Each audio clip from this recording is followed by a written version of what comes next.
Strait of Hormuz is one of the most important choke point and maritime transportation route in the world. Almost one-fifth of global oil and gas supply passes through this strait every day. In this context, we know that due to the launch of war against Iran, it has retaliated by blocking this particular strait, especially for ships which are flagged by United States and Israel. It also has targeted oil infrastructure of many Gulf countries who are traditional allies of United States of America. Because the opening and the functioning of Strait of Hormuz is vital for global economy, Donald Trump, the President of the United States of America, has asked its allies to help it. How? By joining the coalition to ensure that the Strait of Hormuz is not blockaded, it is able to function properly.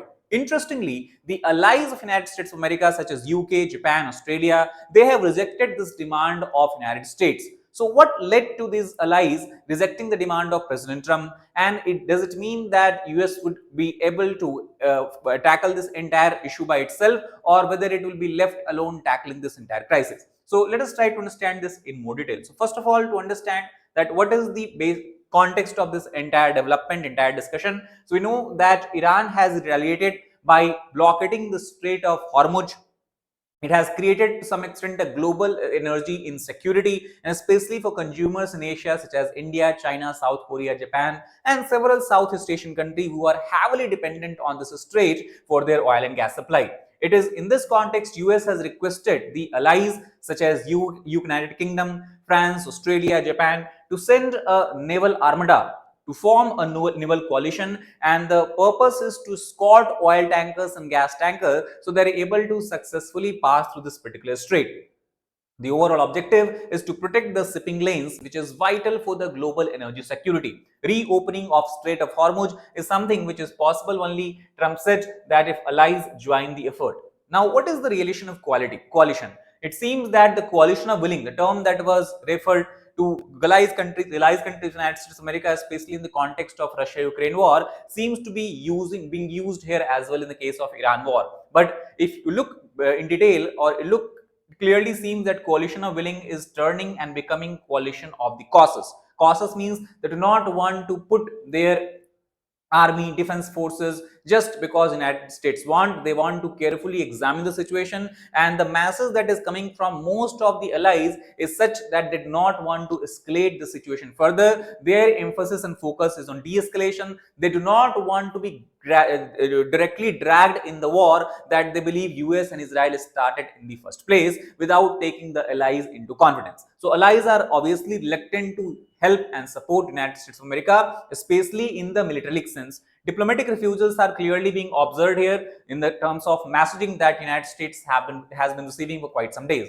So if you look at the first position of United Kingdom, which has been always the staunchest supporter of United States of America, has been the stalwart ally of United States of America, and has always backed it no matter which crisis or which war it has asked help from, whether it is the war on terror started by George Bush in 2001. We have seen the active support of United Kingdom under the Tony Blair prime ministership. Similarly, in the Afghanistan war, we have seen participation by UK forces along with US forces, but this time situation seems to be difficult and different, especially because Trump just few backs before has insulted United Kingdom. He has clearly stated that they just send few forces, few of their military personnel. We anyway do not need them. And now he is changing his tack, and that could have caused some sort of discontentment among the UK politicians as well. So no Royal Navy destroyer. This is a clear message been given by United Kingdom that they would not send their Royal Navy to escort the ships in the Strait of Hormuz. Concern is because they do not want to escalate the situation.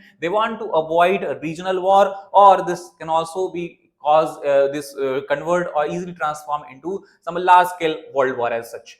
UK on the other hand has said that definitely Strait of Hormuz, an opening of Strait of Hormuz is critical for global security, global economy, and that's why they are willing to help in the form of sending mine hunting drones and maritime surveillance. That's where they can help. Limited support is something that UK is trying to give and provide to United States of America. Before, in the beginning of war also, we have seen UK was reluctant to allow United States use its bases in Diego Garcia to launch we can say launch attack against Iran as such. So overall, it seems the UK is more focused on de-escalation rather than actively joining and helping United States in this particular war.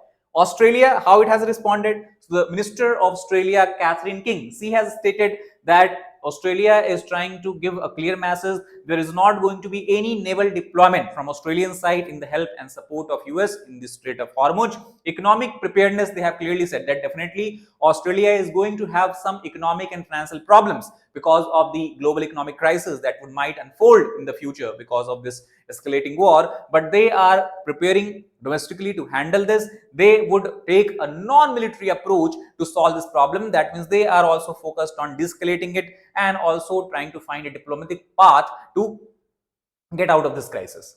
Japan, if you look, Japan is the most crucial country here. Why? Because Japan is very much dependent on the Strait of Hormuz. 70% of oil that Japan imports come via Strait of Hormuz. But again, Japan also did not provide active help and support to US. It has cited the legal and constitutional restriction.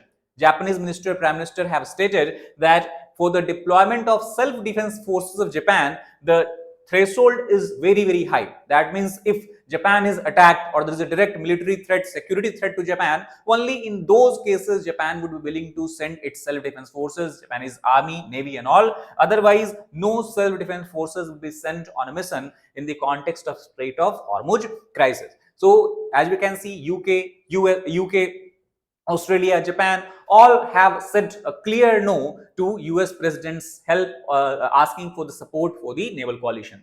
Now, US President has turned his gaze toward China. He has stated that China is the biggest beneficiary of Strait of Hormuz.